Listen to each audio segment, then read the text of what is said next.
Hello, you proactive homeowners. Brian Schwatka here. I wanted to take 3 or 4 minutes to talk to my senior homeowners about their only 2 options when it comes to homeownership as we age. And this mainly applies to homeowners 65, 75 or older. The video may be for you, it may be for your parents, or it may be for someone else that you care about. But I've been helping senior homeowners make transitions since 2004. And I know firsthand how homeowners struggle with this decision of staying in their home or making a transition to a new home. And we really need to be proactive at this age, and it's critical to make really good decisions at this age as well. So homeowners do have choices.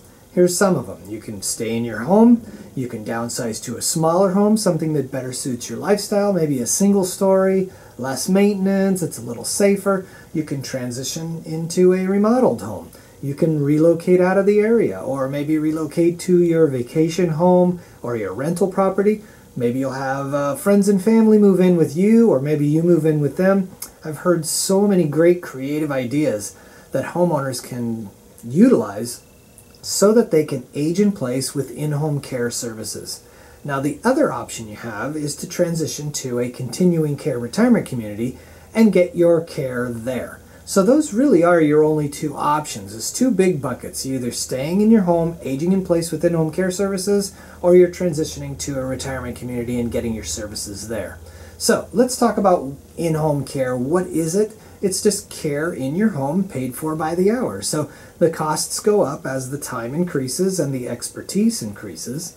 You may start out with some basic assistance, maybe a couple hours a week or a couple hours a day, whatever they may be, and you may need some assistance with skilled nursing or rehab, and you may even transition to a longer term situation with in-home care, more of an assisted living kind of a situation, or memory care. Now, where do you get these services? Who provides them? Some cases it's your friends and family, but that's kind of a burden on them. I know they have their lives and they're busy, and they don't have the expertise really that they may need. Or our preferred option is to hire a full-service licensed in-home care company. Now, there's 2 problems with the in-home care industry itself. It is the fastest growing service in the United States, so they're completely overwhelmed. There's a shortage of qualified workers. 50% of the time you're going to be turned away. Those workers are working overtime. They're getting caregiver burnout. The turnover rate is actually 65%. There's no real consistency in who you get each time, and the company itself really isn't obligated to always have someone available to you. And like I said, 50% of the time, you're going to be turned away. The second problem with the in-home care industry is the cost.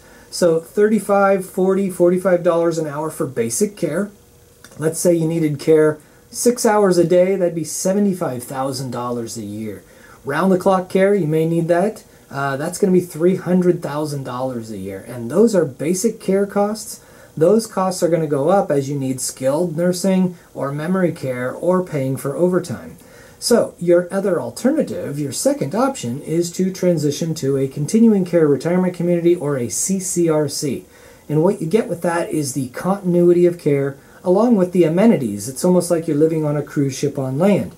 The problem here is if you wait too long to decide, you won't be able to get into the community because the retirement communities want you to come in the independent living front door and transition through the community utilizing all the levels of care that you have there. So you go from independent living into assisted living, into memory care, and into skilled nursing or skilled care.